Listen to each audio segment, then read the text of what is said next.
Hello my dear students, welcome back to my YouTube channel. मेरे YouTube channel पर आप लोग का बहुत बहुत स्वागत है।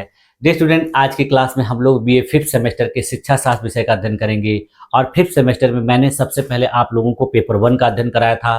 पेपर वन में हम लोगों ने 3 यूनिट का भली भांति अध्ययन कर लिया है और पेपर टू में मैंने आप लोगों को पहले यूनिट का अध्ययन करा दिया है, दूसरे यूनिट का अध्ययन करा रहा हूँ।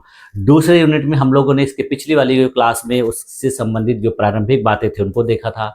आज की क्लास जो है आपकी सेकेंड पेपर के दूसरे यूनिट की दूसरी क्लास है। इसमें हम लोग देखेंगे कि विभिन्न प्रकार की सारणियां कौन सी होती हैं, वर्गांतराल क्या होता है, अपवर्जी वर्गांतराल क्या होता है, समवर्ती वर्गांतराल क्या होता है। तो इन सारी चीज़ों को आज की क्लास में हम लोग देखेंगे और उसके साथ ही आपका जो ये यूनिट है इस क्लास में, आज की क्लास में समाप्त हो जाएगा। और उसके बाद हम लोग अगली क्लास में जो है तीसरे यूनिट का अध्ययन करेंगे पेपर टू के ही। तो जैसा कि मैंने आप लोग को पहले बताया था कि हम लोग दोनों पेपरों को मिलाकर पढ़ते हुए चलेंगे, क्योंकि आपका दोनों पेपर जो है परीक्षा में महत्वपूर्ण होता है, दोनों प्रश्नों से प्रश्न पूछे जाते हैं। तो चलिए आज की क्लास को शुरू करते हैं। आज की क्लास का देखिए, पहले जो हम लोगों ने पढ़ा था उसका नाम क्या है, पेपर का क्या है कि इसका यूनिट का नाम क्या है, presentation and organisation of data. और पेपर का नाम क्या है, एजुकेशनल स्टैटिक्स यानी शैक्षिक सांख्यिकी। तो इसमें हम लोग दूसरे यूनिट का अध्ययन कर रहे हैं। इसका मतलब क्या होता है, आंकड़ों का व्यवस्थापन और प्रस्तुतिकरण। यानी हम लोगों ने पिछली क्लास में देखा था कि आंकड़ों को किस तरीके से व्यवस्थित किया जाता है और फिर व्यवस्थित करने के बाद उनको किस तरीके से प्रस्तुत किया जाता है। तो आज उसके आगे की चीजों को देखा जाए। चलिए शुरू करते हैं। हाँ, चलिए शुरू किया जाए। हम लोग क्या अध्ययन कर रहे हैं, बीए फिफ्थ सेमेस्टर शिक्षा शास्त्र। और फिफ्थ सेमेस्टर में जो दूसरे पेपर का मैं अध्ययन करा रहा हूँ आप लोग को, उसके दूसरे यूनिट में, इसमें हम लोग पिछली क्लास में क्या पढ़ चुके हैं कि आंकड़ों को कैसे व्यवस्थित किया जाता है और व्यवस्थित करने के बाद उनको कैसे प्रस्तुत किया जाता है। आज हम लोग को पढ़ना है विभिन्न प्रकार की सारणी के माध्यम, यानी सारणी क्या होती है, सारणी के माध्यम से किस प्रकार से आंकड़ों को व्यवस्थित किया जाता है, उनको कैसे प्रदर्शित किया, और सारणी कितने प्रकार की होती। तो देखिए सारणी देखिए कितने प्रकार की होती है। पहली जो होती है वो सरल सारणी होती है, जिनको सिंपल टेबल कहा जाता है। सिंपल टेबल क्या होता है कि जिसमें किसी भी आंकड़े को एक सीरियल वाइज नंबर से लिख दिया जाता है और फिर उसी को एक सीरियल वाइज नंबर से लिख दिया जाता है। अब इसमें ये नहीं देखा जाता है कि वो असेंडिंग में है या डिसेंडिंग में। जैसे देखिए, पहले देख लेते हैं इसका क्या होता है परिभाषा। जब आंकड़ों को पंक्तियों के माध्यम से और स्तंभों के माध्यम से इस प्रकार व्यवस्थित किया जाता है कि केवल कच्चे आंकड़े यानी रॉ डाटा ही दिखें, तो उसे सरल सारणी कहते हैं। यानी पंक्ति के माध्यम से और जो है स्तंभ के माध्यम से, जिसको इंग्लिश में कहा जाता है रो और कॉलम, इनके माध्यम से जब किसी आंकड़े को, रॉ डाटा को एक सीरियल क्रम में प्रस्तुत किया जाता है तो उसे देखिए क्या कहा जाता है, सरल सारणी। जैसे देखिए यहाँ पर एक सरल सारणी का उदाहरण है कि यहाँ पर एक सरल सारणी बनी हुई है। इसमें क्या है कि क्लास 10 के विद्यार्थियों का गणित का अंक दिखाया गया है। यानी क्लास 10 में जो है 10 विद्यार्थी हैं और इन 10 विद्यार्थियों ने मैथ में कितने नंबर प्राप्त किए हैं। तो देखिए सभी विद्यार्थियों का जो नाम है वो एक एक अल्फाबेट के नाम से रख दिया गया, जैसे A B C D E F G H I J, यानी 10 विद्यार्थी हो गए और इन 10 विद्यार्थियों का नंबर लिख दिया गया 45, 50, 60, 55, 40, 70, 65, 75, 50, 60। यानी ये विद्यार्थियों का नाम है और इनके द्वारा प्राप्त किए गए नंबर। अब इसमें ये नहीं देखा गया है कि कौन सा एसेंट, कौन ज्यादा है कौन कम है, इस तरीके से इसको अरेंज नहीं किया गया, बस इसी तरीके से कलेक्ट किया गया और प्रदर्शित कर दिया गया। ठीक है, अब देखिए इसमें क्या किया जाता है, कभी कभी क्या होता है कि इस चीज को हम लोग असेंडिंग ऑर्डर या डिसेंडिंग ऑर्डर में भी अरेंज कर सकते हैं। यानी इसको आरोही और अवरोही क्रम में भी सजाया जा सकता है। तो आरोही अवरोही क्रम में जब सजाया जाएगा तो क्या होगा कि अगर आरोही क्रम में सजाया जा रहा है तो कम से ज्यादा की तरफ, अवरोही में सजाया जा रहा है तो ज्यादा से कम की तरफ। तो ऐसे भी किया जा सकता है। जैसे देखिए इसमें क्या बताया गया कि केवल डाटा को सीधे सीधे रख दिया गया, जैसे पाया गया वैसे ही लिख दिया गया। यहाँ किसी प्रकार की गिनती या वर्गीकरण को नहीं उपयोग किया गया है। इसे आरोही या अवरोही क्रम में भी रखा जा सकता है। अब डिपेंड करता है कि प्रदर्शित करने वाले व्यक्ति को किस तरीके से उसको प्रदर्शित करना है। ठीक, इसके बाद फिर देखिए अगला है आवृत्ति सारणी, जिसको इंग्लिश में कहते हैं फ्रीक्वेंसी टेबल।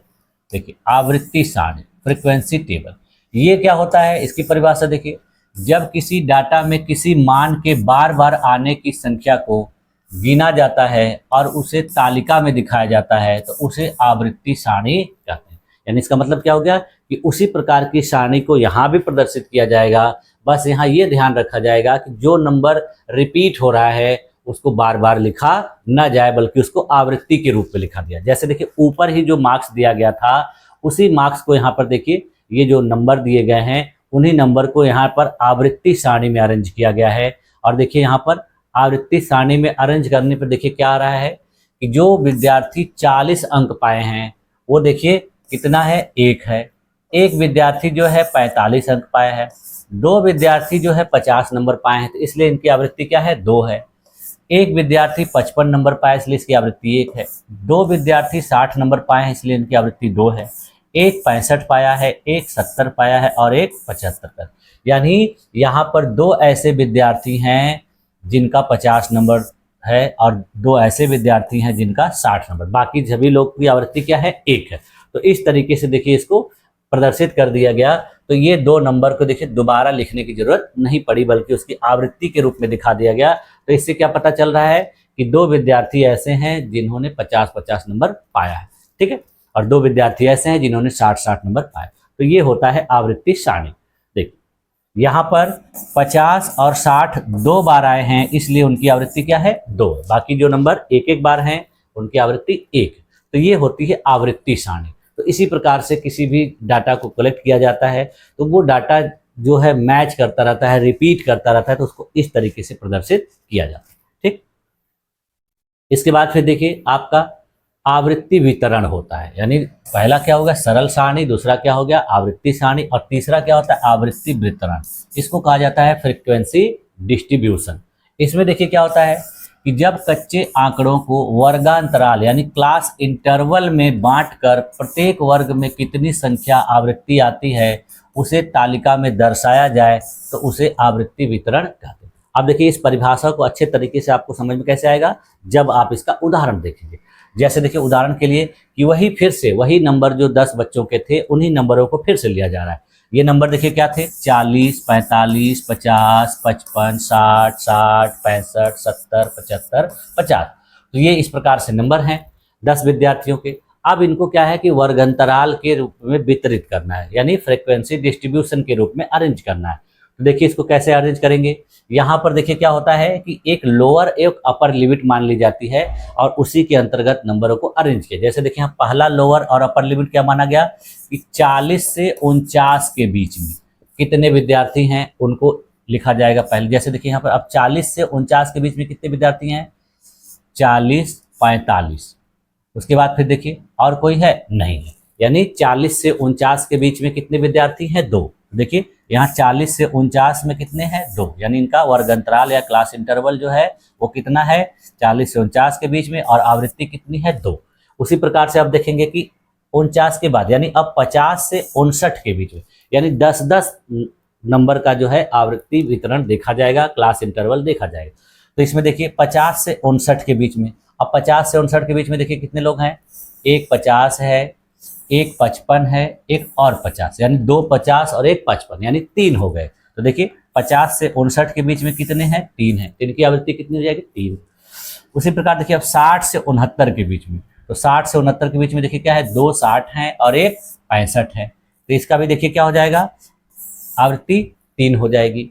और 70 से 79 के बीच में, तो 70 से 79 के बीच में देखिए कौन है, 70 और 75, यानी 2 विद्यार्थी हैं जिनका नंबर 70 से 79 के बीच में। तो देखिए 70 से 79 के बीच में कितने हो गए, 2। तो धीरे धीरे देखिए क्या हो रहा है, आपका ये जो टेबल है ये छोटा होता चला जा रहा है।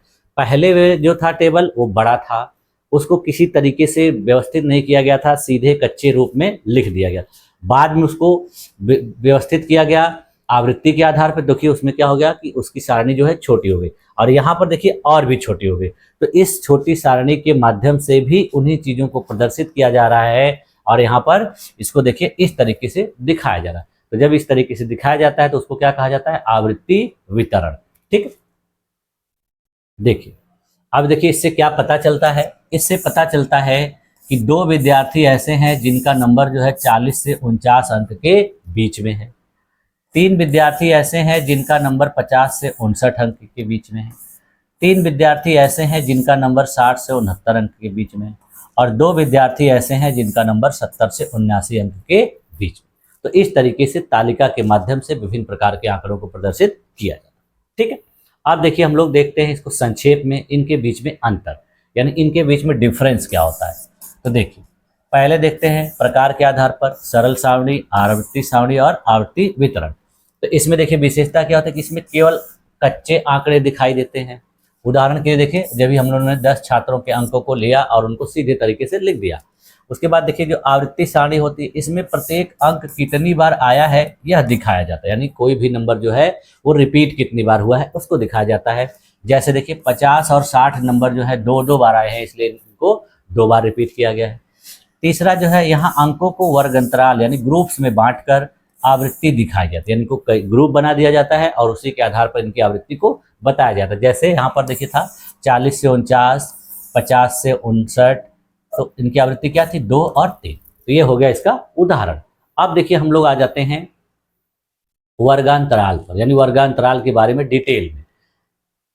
क्लास इंटरवल, तो आपके सिलेबस में भी दिया गया है कि 2 प्रकार के क्लास इंटरवल के बारे में हमको पढ़ना है। तो उनको देखिए हम लोग को पढ़ना है, एक इंक्लूसिव और दूसरा एक्सक्लूसिव, यानी समावेशी और अपवर्जी। तो वर्गांतराल की परिभाषा क्या होगी कि जब आंकड़ों को छोटे छोटे समूहों में बांटा जाता है और प्रत्येक समूह का न्यूनतम तथा अधिकतम लिमिट मान निश्चित किया जाता है तो उस समूह को वर्गांतराल कहते हैं। अभी हम लोगों ने ऊपर देखा था कि उसमें देखिए क्या था कि 40 से 49 के बीच में नंबरों को बांटा गया। तो यहाँ पर देखिए क्या है, एक लोअर लिमिट है यानी न्यूनतम और एक अपर लिमिट यानी अधिकतम। यानी न्यूनतम नंबर कितना था 40 और 49 अधिकतम था, इसी के बीच में बांट दिया गया, यानी ग्रुप बना दिया गया, समूह बना दिया गया, 10-10 का समूह बना दिया गया और इसमें जो है उनको व्यवस्थित किया गया। जैसे देखिए सरल शब्दों में क्या होता है कि वर्गांतराल बराबर क्या होता है, आंकड़ों को बांटने की सीमा। अब ये सीमा देखिए बढ़ाई भी जा सकती है, घटाई भी जा सकती है। 5-5 का भी ले सकते हैं कि 40 से 45 के बीच में। तो जिस तरीके के डाटा रहते हैं, जिस तरीके के आंकड़े रहते हैं, अगर बहुत ज़्यादा आंकड़े हैं तो ये सीमा और भी बढ़ाई जा सकती है। थोड़े से आंकड़े हैं तो सीमा को घटा दिया जाएगा, अपर लिमिट और लोअर लिमिट को घटा दिया जाएगा। अब देखिए जो ये वर्गांतराल के प्रकार हैं, पहला देखिए क्या है, समावेशी वर्गांतराल, जिसको कहा जाता है इंक्लूसिव क्लास इंटरवल। ये देखिए क्या होता है कि समावेशी वर्ग अंतराल आंकड़ों को वर्गीकरण की एक विधि है जिसमें किसी वर्ग की निचली सीमा और ऊपरी सीमा दोनों को उसी वर्ग में शामिल किया जाता है। यानी यह एक प्रकार का ऐसा जो है अब वर्गीकरण है जिसमें ऊपरी सीमा और निचली सीमा को एक ही ग्रुप में वर्ग में शामिल किया जाता है। अभी देखिए उसका उदाहरण देखेंगे तो आप अच्छे से क्लियर हो जाएगा। यह मुख्य रूप से देखिए असतत होता है, यानी डिस्क्रीट होता है और उसी के लिए इसका उपयोग किया जाता है। यहाँ उन आंकड़ों के लिए अधिक उपयुक्त होता है जहाँ पर पूर्णांक मान यानी इंटेजर वैल्यू में होते हैं, यानी ये उन आंकड़ों के लिए प्रयोग किया जाता है जहाँ पर जो आंकड़े होते हैं पूर्णांक में होते हैं। पूर्णांक का मतलब पूर्ण नंबरों में, दशमलव में, भिन्न में नहीं होते हैं, तो उनके लिए इसका उपयोग किया जाता है। जैसे देखिए किसी परिवार में जो बच्चों की संख्या है या कक्षा में विद्यार्थियों की संख्या है, इन सब चीज़ों के लिए इसका उपयोग किया जाता है। जैसे देखिए 0 से 9, 10 से 19, 20 से 29, 30 से 39, यानी हम लोगों ने अभी जो ऊपर उदाहरण देखा था वो किस प्रकार के वर्गांतराल का उदाहरण था, समावेशी वर्गांतराल का। ठीक, अब देखिए इसको उदाहरण में देख लेते हैं। जैसे देखिए 0 से 9, इसकी आवृत्ति कितनी बताई जा रही है 5, यानी ऐसे संख्याएं या ऐसे कुछ भी हो सकता है, चाहे बच्चों की संख्या हो, चाहे परिवार में सदस्यों की संख्या हो, तो 0 से 9 के बीच में आवृत्ति 5 है। इसका कहने का मतलब क्या हो गया कि इसमें जो है 0 लोअर लिमिट है, 9 अपर लिमिट है और इसकी आवृत्ति कितनी है 5। इसके बाद फिर देखिए यहाँ पर जो अपर लिमिट है 19 है, लोअर लिमिट 10 है, यहाँ आवृत्ति कितनी दिखाई जा रही है 8। यहाँ देखिए लोअर 20 है, अपर 29 है, आवृत्ति कितनी है 10। और यहाँ पर देखिए लोअर 30 है, अपर कितना है 39, यहाँ आवृत्ति दिखाई जा रही है 7। इसका मतलब क्या है कि इस उदाहरण में जो संख्या 19 है वो देखिए 10 से 19 वर्ग में शामिल, यानी यहाँ पर जो 19 संख्या है ये कहाँ शामिल है, 10 से 19 वर्ग में शामिल है। और जो संख्या 20 है वो किससे शामिल है, 20 से 29 वर्ग में। तो यानी इनको देखिए अलग अलग रूपों में शामिल किया गया। ठीक, अब देखिए अगला है अपवर्जी वर्गांतराल, यानी जिसको कहा जाता है एक्सक्लूसिव क्लास इंटरवल। इसमें देखिए क्या होता है कि इस प्रकार के वर्गीकरण में एक वर्ग की उच्च सीमा अगले वर्ग की निम्न सीमा होती है। जैसे यहाँ पर देखिए क्या है कि ये उच्च सीमा क्या है यहाँ पर 9, लेकिन इसकी अगली जो संख्या होगी वो इसकी निम्न होगी। फिर देखिए यहाँ पर ये उच्च सीमा 19 है, लेकिन तीसरे वर्ग में देखिए क्या होगा कि इसके आगे की संख्या, यानी 19 के बाद 20 आता है तो 20 इसका क्या हो जाएगा लोअर लिमिट, और 29 क्या हो जाएगा अपर लिमिट। फिर इसके बाद देखिए इसकी अगली संख्या जो 30 है वो अपर लोअर लिमिट हो जाएगी और ये अपर लिमिट। तो इसमें देखिए क्या है कि अगली संख्या जो है अगले समूह में शामिल की जाती है, यानी उससे बड़ी वाली संख्या। अब यहाँ इसका क्या होता है कि जो अगली उच्च सीमा होती है, जैसे कहने का मतलब ये है कि अगर देखिए जैसे 0 के बाद यहाँ आ गया 10, तो 10 को इसमें शामिल किया जाएगा। जैसे देखिए इसे वर्गीकरण की अनन्य विधि भी कहते हैं। यहाँ क्या हो गया कि जैसे मान लीजिए यहाँ दिया गया 0 से 10, तो फिर दूसरा जो वर्ग शुरू होगा क्या होगा 10 से लेकर 20, फिर यहाँ क्या होगा 20 से लेकर 30। तो यहाँ पर इस तरीके से प्रदर्शित किया जाता है। जैसे देखिए इसमें केवल निचली सीमा यानी लोअर लिमिट को वर्ग का हिस्सा माना जाता है और ऊपरी सीमा को अगले वर्ग में भेज दिया जाता है। यानी जो ऊपरी सीमा हो गई, जैसे मान लीजिए 39 है तो यहाँ ऊपरी सीमा 40 रख दिया जाएगा, तो इस 40 को क्या भेज दिया जाएगा अगले वर्ग में। देखिए अभी इसको उदाहरण देखेंगे तो आप अच्छे से समझ जाएंगे। देखिए यह अधिक प्रचलित पद्धति होती है, इसका उपयोग बहुत ज़्यादा किया जाता है। यह निरंतर और सतत चरों के लिए होती है। वो किसके लिए होती थी? असतत चरों के लिए। लेकिन ये किसके लिए हो रही है? निरंतर और सतत चरों के। जैसे देखिए ऊंचाई के लिए, वजन के लिए, अंक के लिए, इसके लिए डाटा के सबसे उपयुक्त तरीके से प्रदर्शित करने के लिए इसका उपयोग किया जाता है। इस विधि का उपयोग देखिए सांख्यिकी विश्लेषण में सटीक डाटा प्रस्तुति सुनिश्चित करने के लिए किया जाता है। जैसे उदाहरण के लिए मान लीजिए कि हमें 0 से 40 के बीच कुछ छात्रों के अंकों को अपवर्जी विधि से वर्गीकृत, यानी कुछ ऐसे स्टूडेंट हैं जिनका नंबर जो है 0 से 40 के बीच में है, तो उनको आपको अपवर्जी वर्ग अंतराल के रूप में प्रदर्शित करना है। तो देखिए उसका वर्ग अंतराल किस तरीके से बनेगा। अब जैसे देखिए वर्ग अंतराल बनाना है हमको, 40 बच्चे हैं तो 4 वर्ग बनेगा। तो इसमें देखिए पहला वर्ग हमने क्या बना दिया कि 0 से 10, यानी ऐसे बच्चे जिनका नंबर 0 से 10 के बीच में है उनका एक समूह बना दिया। तो यहाँ पर देखिए लोअर लिमिट क्या हो गई 0, अपर लिमिट क्या हो गई 10, तो यानी 0 से 10 के बीच में 5 हैं। अब फिर देखिए अगला जो वर्ग होगा उसमें क्या हो जाएगा कि ये जो यहाँ का अपर लिमिट था दूसरे वर्ग में ये लोअर लिमिट बन जाएगा और अपर लिमिट क्या हो जाएगा 20, यानी 10 से 20 के बीच में कितने हैं 8 हैं। उसी प्रकार से देखिए फिर यही जो इसका अपर लिमिट था ये यहाँ लोअर बन जाएगा और अगला क्या हो जाएगा 20 से 30, तो 20 से 30 के बीच में कितने हैं 10। अब देखिए फिर यहाँ पर यही लास्ट है 30 और 40, यानी टोटल कितने थे हमारे 40, हमने उनको 4 वर्गों में बांट दिया। सबसे जो लोअर लिमिट है वो 0 रखी गई और सबसे अपर लिमिट कितनी रखी गई 40, तो इसमें कितने हैं 7।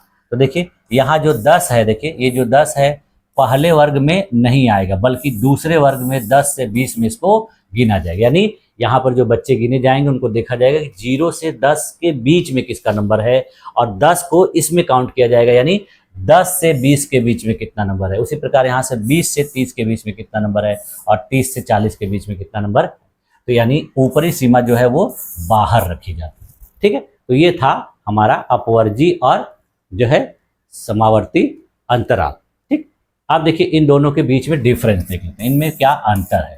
तो देखिए अपवर्जी वर्ग अंतराल और समावेशी वर्ग अंतराल, परिभाषा जैसे क्या है कि इसमें ऊपरी सीमा को वर्ग में शामिल नहीं किया जाता, केवल निचली सीमा शामिल होती है।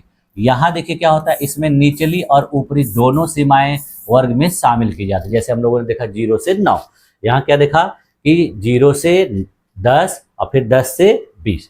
ठीक है, इस तरीके से यहाँ देखिए प्रस्तुतिकरण में वर्ग अंतराल को इस प्रकार से लिखा जाता है। जैसे देखिए 10 से 20, 20 से 30, 30 से 40। यहाँ देखिए कैसे लिखा जाता है 10 से 19, 20 से 29, 30 से 39 इत्यादि। यहाँ वर्ग की जो सीमा होती है वो क्या होती है कि अगला वर्ग पिछले वर्ग की ऊपरी सीमा से शुरू होता है। यहाँ देखिए क्या होता है कि अगला वर्ग जो है पिछले वर्ग की ऊपरी सीमा से एक अधिक संख्या से शुरू होता है। अभी हम लोगों ने ऊपर वर्ग में देखा था। ठीक है, इसका उदाहरण देखिए क्या है कि यदि एक कोई अंक है वो 0 से 100 तक हो तो वर्ग क्या बनेगा 0 से 10, 10 से 20, 20 से 30, लास्ट वाला क्या बनेगा 90 से 100। और यहाँ अगर कोई अंक 0 से 100 के बीच में हो तो पहला वर्ग क्या बनेगा 0 से 9, अगला क्या बनेगा 10 से 19, तीसरा क्या बनेगा 20 से 29 और सबसे लास्ट वाला क्या बनेगा 90 से 99। तो इस तरीके से इनको प्रदर्शित किया जाता है। इनका प्रयोग देखिए कहाँ पर होता है, इनका प्रयोग प्रायः सतत आंकड़ों के लिए प्रयोग किया जाता है। इनका प्रयोग देखिए विसतत यानी डिस्क्रिट या असतत आंकड़ों के लिए प्रयोग किया जाता है। इनकी सरलता देखिए क्या होती है कि इनकी सरलता क्या होती है कि ये गणनाओं में जैसे मीन, मीडियन, मूड इत्यादि के लिए अधिक सुविधाजनक होते हैं। ये किसके लिए होते हैं, ये गणनाओं के लिए कम सुविधाजनक होते हैं। अक्सर इसे एक्सक्लूसिव में बदलना पड़ता है। जब इनको किसी गणना के लिए उपयोग किया जाता है तो इनको इसमें कन्वर्ट किया जाता है और कन्वर्ट करने के बाद तब प्रयोग किया जाता है। ठीक है, तो देखिए इनसे संबंधित कुछ महत्वपूर्ण नोट क्या है कि प्रारंभिक स्तर जैसे विद्यालयों में विद्यार्थियों को जो अंक होता है उसके लिए प्रायः इंक्लूसिव मेथड का उपयोग किया जाता है। प्रारंभिक स्तर के जो बच्चे होते हैं तो उनके अंकों को कैलकुलेट करने के लिए, काउंट करने के लिए पहले इस विधि का उपयोग किया जाता है। इसके अलावा देखिए जो शोध या वैज्ञानिक आंकड़े होते हैं, जैसे विभिन्न प्रकार का जो रिसर्च होता है, कोई साइंटिफिक डाटा होता है, तो उसको प्रदर्शित करने के लिए जैसे ऊंचाई के लिए, वजन के लिए, तापमान के लिए इसका उपयोग किया जाता है एक्सक्लूसिव मेथड का। ठीक है, अब देखिए इनका बीच में रूपांतरण कैसे होता है, कन्वर्जन कैसे होता है। यदि आपके पास समावेशी वर्ग अंतराल है और आपको उन्हें अपवर्जी वर्ग अंतराल में बदलना है तो एक समायोजन कारक का उपयोग किया जाता है। इसके लिए एक वर्ग की ऊपरी सीमा और अगले वर्ग की निचली सीमा के बीच के अंतर को आधा करके उसे निचली सीमा से घटाया जाता है और फिर ऊपरी सीमा में जोड़ दिया जाता है। यानी इसको कैसे करेंगे कि उसकी ऊपरी और निचली सीमा को जोड़ के घटा देंगे और फिर उसको क्या करेंगे ऊपरी सीमा में जोड़ देंगे। तो इस तरीके से ये बनेगा। ठीक है, देखिए जैसे मान लीजिए कि क्या लिखा है ऊपरी सीमा और अगले वर्ग की निचली सीमा। जैसे मान लीजिए 0 है और 9 है या मान लीजिए 10 है। ठीक है, तो इसको क्या करेंगे दोनों का जो अंतर है उसको आधा कर लेंगे। जैसे इनके बीच का अंतर कितना है 10 है, 10 का आधा क्या हो जाएगा जो है 5। ठीक है, अब देखिए क्या करेंगे कि उसकी निचली सीमा में से इसको घटा देंगे। तो निचली सीमा कितनी है 0 और इसको 5 से घटा देंगे तो क्या आ जाएगा 5। तो फिर उसी को क्या करेंगे अगली सीमा में जोड़ देंगे। ठीक है, तो इस तरीके से देखिए आपका इस यूनिट का जो भी महत्वपूर्ण तथ्य था, जो भी महत्वपूर्ण बातें थी, उसका अध्ययन हम लोगों ने आज की क्लास में किया और मैंने आप लोगों को उदाहरण के माध्यम से इन सारी चीज़ों को समझाने का प्रयास किया, इनका अंतर भी आप लोगों को बताया। अब देखिए आगे आने वाले यूनिट में हम लोग इनको जब सवाल के रूप में विभिन्न प्रकार के जो है सम्स के सॉल्व करेंगे तब जाके आपको ये सारी चीज़ें और भी क्लियर हो जाएंगी और उसी तरीके का एग्जाम में आपसे क्वेश्चन भी पूछा जाता है। यानी कुछ सवाल जो होते हैं जो है आपसे इस यूनिट में पूछे जाते हैं उनको आपको इन्हीं विधियों के आधार पर सॉल्व करना होता है। ठीक है, तो वो आगे आने वाले यूनिट्स में आपको करने पड़ेंगे। यहाँ पर अभी खाली उनके तरीकों को बताया जा रहा है, उनके सिस्टम्स को बताया जा रहा है और इनका जो है प्रायोगिक उपयोग आपको कब करना है आगे आने वाले यूनिट में। ठीक है, तो आज की क्लास में देखिए यहीं तक रखा जाए और इस तरीके से आपका जो ये दूसरा यूनिट था मेरे तरफ से समाप्त किया और आप लोगों को ये सारी चीज़ें अच्छी तरीके से समझ में आ गई होंगी ऐसा मैं उम्मीद करता हूँ। आप लोग इनको देखिए अच्छे से पढ़िएगा, समझिएगा, बार बार अगर किताब हो तो उसमें भी पढ़ने का प्रयास करिएगा क्योंकि ये जो स्टैटिक्स वाला आपका पेपर है एक तरह से देखा जाए तो बहुत से स्टूडेंट के लिए कठिन हो जाता है क्योंकि थोड़ा बहुत अगर उनको आंकड़ों का नॉलेज नहीं है, गणितीय नॉलेज नहीं है तो दिक्कत आती है। तो इसीलिए इसको थोड़ा सा अच्छे से पढ़िएगा क्योंकि सेकेंड पेपर में नंबर कम हो जाएगा तो आपका परसेंटेज डाउन हो सकता है। ठीक है, तो इस पर ध्यान ज़्यादा देना है आपको। केवल इसी सेमेस्टर में आपको इन तरीके के जो सवाल वाले पेपर करने को मिलेंगे शिक्षा शास्त्र में, अगले पेपर में इस तरीके का कोई आपका पेपर नहीं रहेगा। ठीक है, तो आप लोगों ने मेरी इस क्लास में अपने आप को इतनी देर तक इतनी धैर्यपूर्वक बनाए रखा, इसके लिए आप लोग का बहुत बहुत धन्यवाद। मिलते हैं नेक्स्ट क्लास में, तब तक के लिए थैंक यू।